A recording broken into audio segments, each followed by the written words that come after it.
बिस्मिल्लाहिर्रहमानिर्रहीम। अस्सलाम वालेकुम। मेरा नाम है जरमीना और आप देख रहे हैं जरमीनास किचन। तो जी आज आप सभी के साथ मैक्रोनी सैलेड बनाने की एक ज़बरदस्ती रेसिपी शेयर करूंगी, जिसे बनाकर और खाकर आपको मज़ा ही आ जाएगा। क्योंकि जी ये रेसिपी बनाने में जितनी ही आसान है, टेस्ट इसका उतना ही ज़बरदस्त बनकर आता है। तो जी इफ्तार हो या फिर हो ईद की कोई पार्टी, तो आप इस रेसिपी को एज अ साइड डिश तैयार कर सकते हैं। तो ज़रूर रेसिपी को ट्राई कीजिएगा। तो चले मैं आपको बनाना सिखा देती हूँ। तो जी सबसे पहले आपने पानी को अच्छे से बॉईल कर लेना है। इसमें आपने आधा खाने का चम्मच ऐड करना है नमक और 1 खाने का चम्मच ऐड कर देना कुकिंग ऑयल। इसको मिक्स कर दीजिए पानी में। तो हमारे बॉईल आ चुका है। तो अब हम इसमें ऐड कर देंगे यहाँ पर 1 कप के करीब मैक्रोनी। ठीक है, मैक्रोनी को अब आपने इसमें अच्छे से मिक्स कर लेना है और अब आपने इसे पकाना है जब तक कि अच्छे से फूल ना जाए। तकरीबन 7 से 8 मिनट के लिए आप इसे पका सकते हो। तो यहाँ पर देखिए जी मैक्रोनी अच्छे से पक चुकी है, ये अच्छे से फूल चुकी है। तो जी जो मैक्रोनी का पैकेट होता है उसके पीछे भी इंस्ट्रक्शन लिखी होती है कि आप इसे कितनी देर के लिए पकाएं। तो आप उससे भी फॉलो कर कर इसे पका सकते हो। मैंने यहाँ पर 8 मिनट के लिए मैक्रोनी को पकाया है। अब मैं इसे स्टेन करके साइड पे रख दूंगी। यहाँ पर जी हम एक बाउल लेंगे और इसमें ऐड कर देंगे यहाँ पे उबले हुए सफ़ेद चने। ठीक है, और जी ये रेसिपी बड़ी ही ज़बरदस्त होने वाली है, इसके बहुत से बेनिफिट्स हैं। तो जी अब हम इसमें ऐड कर देंगे खीरे, साथ ही हम इसमें रेड बीन्स यानी कि लोबिया ऐड कर देंगे। ये सारी चीज़ें कुक हैं। ठीक है, और यहाँ पर हम इसमें स्वीट कॉर्न्स ऐड कर देंगे और साथ ही अब हम इसमें ऐड करेंगे यहाँ पर सब्जियों में शिमला मिर्च। अच्छा जी ये ऑप्शनल है, आप चाहें तो इसे स्किप भी कर सकते हैं। मैं यहाँ पे इसे क्रंच के लिए ऐड कर रही हूँ।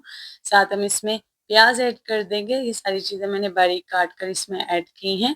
अब जी हम इसमें ऐड कर देंगे टमाटर। ठीक है जी, और साथ ही अब हम इसमें ऐड करेंगे मैक्रोनी। अच्छा जी ये रेसिपी आप अगर डाइट पर हैं तो आप इस रेसिपी को ले सकते हैं। ये बड़ी ही मज़े की लगती है और आप हेल्दी सी कोई चीज़ भी खा लेते हो, क्योंकि सारी चीज़ें आप देख सकते हो इसमें सारी हेल्दी सी मैंने ऐड की हैं।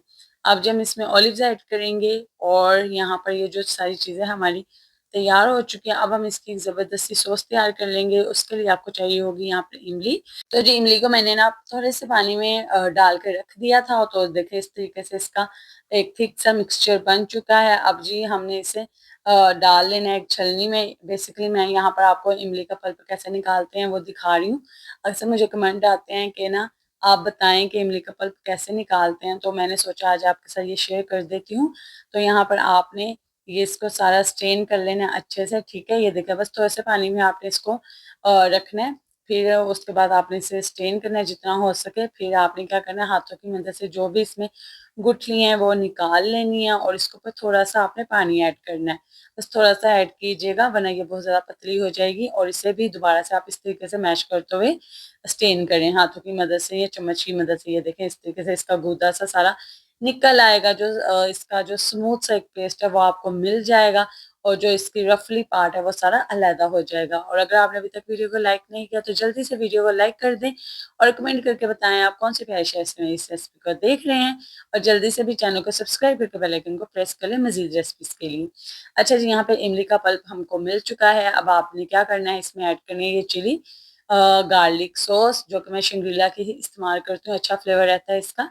तो यहाँ पर तकरीबन 2 टेबल स्पून के करीब मैंने इमली के पल्प में शिंगरीला की गार्लिक सॉस ऐड कर दी, चिली गार्लिक सॉस। ठीक है जी, अब अगली चीज़ जो है वो भी है शिंगरीला की। यहाँ पे मैं इमली जिंजर सॉस ऐड कर रही हूँ। इसमें ये स्वीट होती है। ठीक है, क्योंकि इमली खट्टी है, इमली का पल्प खट्टा है, तो हम इसमें चिली गार्लिक ये ऐड करेंगे। ये काफ़ी मीठी होती है। ठीक है जी, आप चाहे तो इसमें हनी भी ऐड कर सकते हैं जितना आप इसे मीठा रखना चाहते हो।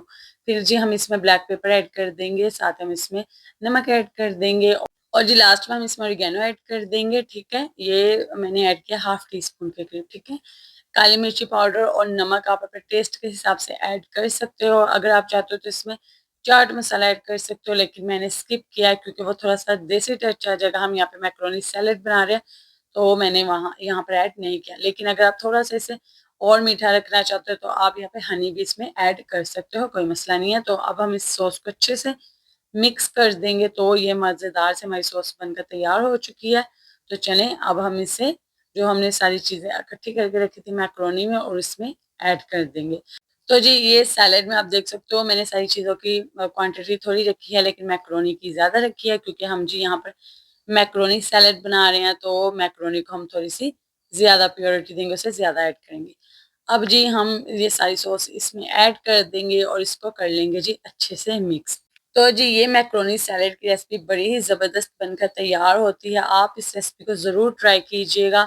आप कुछ हेल्दी सा बनाकर खाना चाहते हैं जो कि मज़ेदार भी हो और टेस्ट भी आपको ज़बरदस्त सा मिले, तो ये रेसिपी आपने मेरे कहने पे एक दफ़ा ज़रूर ट्राई करनी है। क्रंची मज़ेदार सी ये बनकर तैयार होती है। और जो इसमें स्वीट कॉर्न्स और रेड बीन्स हैं, इनको मैंने बॉयल करके रखा था। सफ़ेद चनों को भी बॉयल करके इसमें ऐड किया, ठीक है जी। आप कैन वाले भी इस्तेमाल कर सकते हो।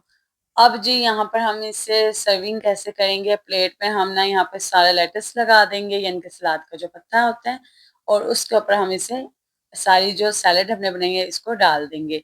तो ये एज अ साइड डिश आप बना सकते हो। कोई भी दावत है इफ्तार की या फिर ईद की दावत है, तो आप इसे इसको ज़रूर ट्राई कीजिएगा। जो भी खाएगा उसको भी मज़ा आएगा और आपको बनाकर और खाकर भी मज़ा आएगा। रेसिपी पसंद आई है तो लाइक कर दीजिएगा, अपने फ्रेंड्स एंड फैमिली मेंबर्स के साथ शेयर कर दीजिएगा और मज़ीद रेसिपीज़ के लिए मेरे चैनल को विज़िट कर लीजिएगा।